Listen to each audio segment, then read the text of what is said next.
If you've been following the news about COVID-19 and who hasn't, you have definitely heard about the various natural ways that you can kind of supercharge your immune system and protect yourself from COVID. And these things are like vitamin D, zinc, n-acetylcysteine, vitamin A, vitamin E, selenium, oregano oil, a whole host of natural ways that you can help your immune system and fight off COVID-19. And there's good reasons to believe that these things are important because several studies have shown that vitamin D deficiency is seen more commonly in severe COVID patients. And we know that vitamin D is a very important vitamin in managing your immune system and in managing your coagulation system. And it's been known in several studies to protect you against respiratory illnesses, of which COVID-19 is partially a respiratory illness.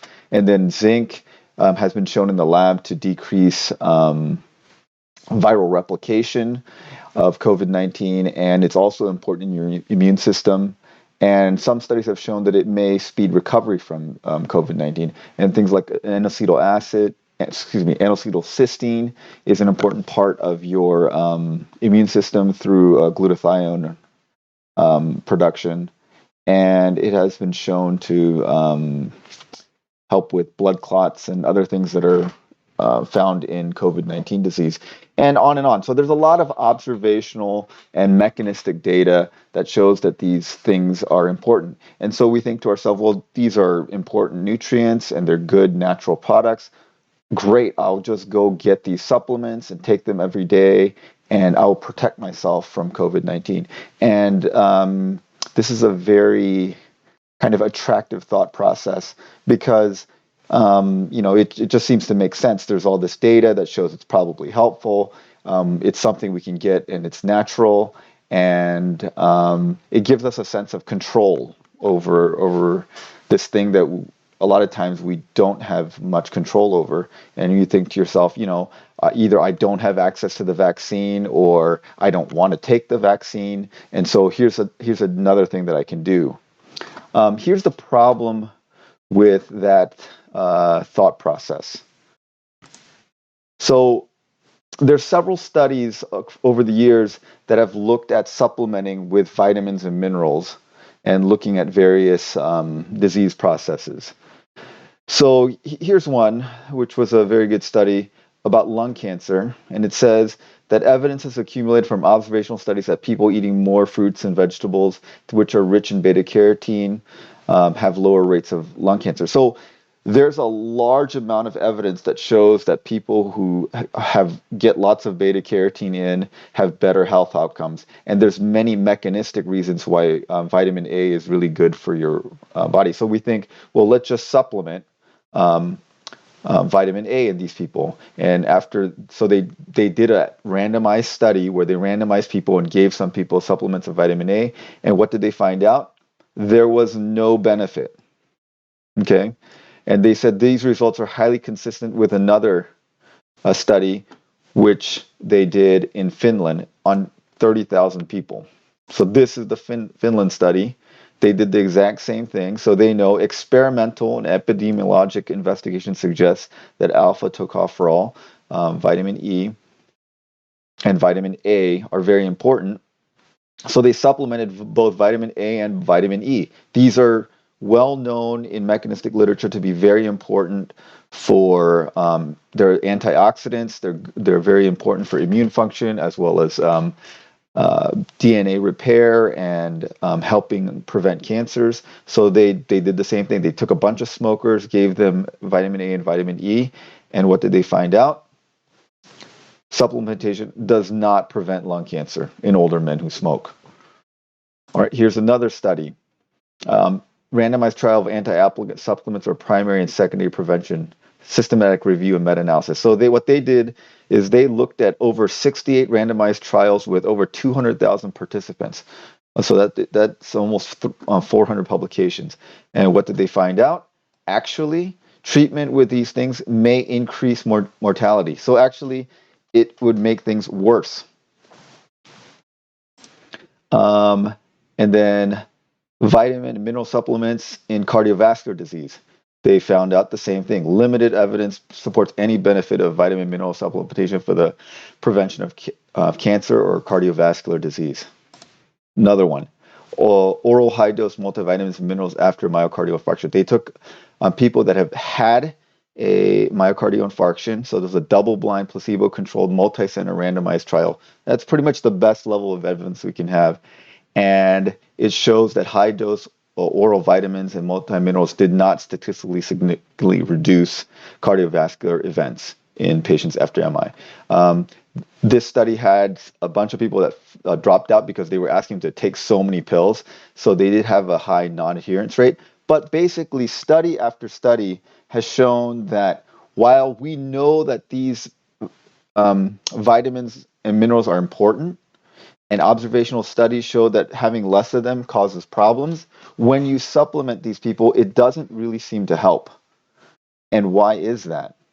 And here's the difficult truth about this, is that you cannot put good health in a bottle. You can't bottle it and just take a supplement and make yourself healthy. If you're healthy and eat a good diet, the supplement's not going to help you because you're already healthy. If you have a bad diet and you have an unhealthy lifestyle, the supplement cannot overcome your bad diet and your unhealthy lifestyle to a large extent. And we know that in COVID-19, that poor health is a risk factor because they've done multiple analyses of people that have severe disease. And we know that very few people that are healthy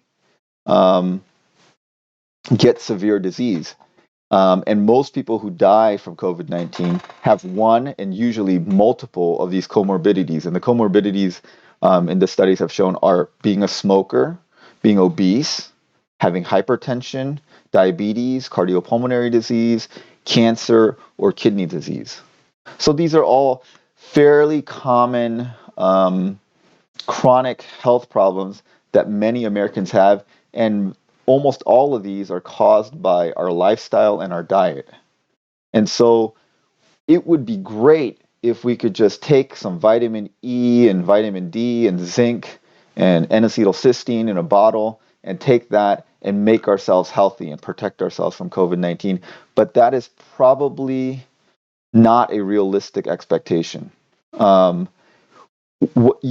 What really protects you from COVID-19 and pretty much from most other diseases is living a healthy lifestyle. And like I've said before, you cannot put good health in a bottle and buy it.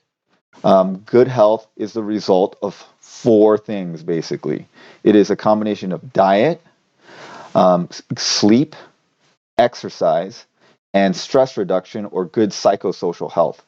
And so let's talk about diet first. What is the diet that gives you optimal health? Multiple studies have shown that the diet for optimal health is a diet that is predominantly whole plant-based foods. That means you eat mostly beans and other legumes, nuts, seeds, berries, fruits, and a wide variety of vegetables.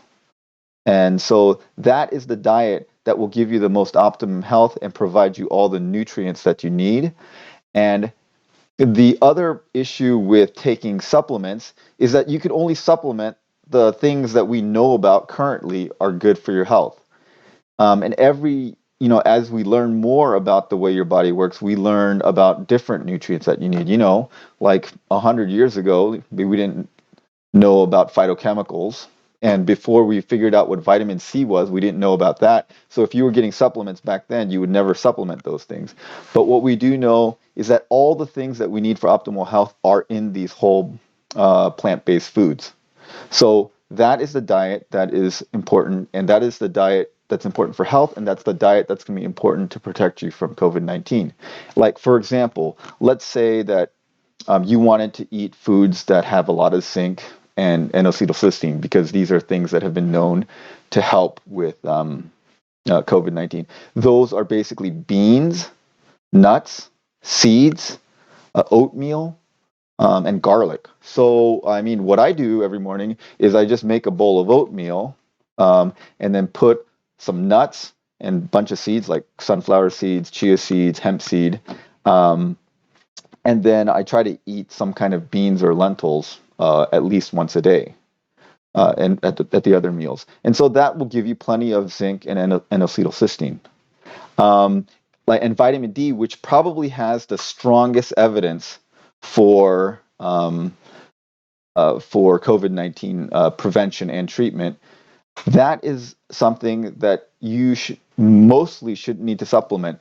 But the sad truth is that 50% of the population is lacking in vitamin D. Um, and why is that? So here is a paper on vitamin D. The way that vitamin D is produced in your body is that you have cholesterol in your skin, and we've got plenty of cholesterol. Everyone has it. It's part of your cell membrane. And when it's exposed to UVB, it becomes cholecalciferol, which then goes to the liver and then to the kidney, and then it becomes the activated form of vitamin D. Now, without any supplementation from foods, you can produce plenty of this as long as you get enough sun exposure. Now, what's unfortunately true about modern society is that 95% of our time is spent indoors. Most of us spend times in our house. We sleep, we wake up, we get in our car, we go to work, we get out of our car, we go into the office, then we get back in our car, and then we go home. And that's generally the way we live our life. That leaves very little outdoor time to get sufficient sun exposure. And then, especially in the winter in the northern latitudes, and if you have darker skin, it's going to be very difficult to get enough sun to make enough vitamin D. So, if you were going to supplement with anything, probably vitamin D is the one thing that you people may benefit from. But if you're spending enough time outside in the sun, you should not need to supplement with vitamin D. But unfortunately, most people do not spend enough time outdoors in the sunlight. Um, then sleep. Well, that's obvious. We know that Americans are chronically sleep deprived. We don't get enough sleep, so that's just something that we just have to prioritize: enough sleep.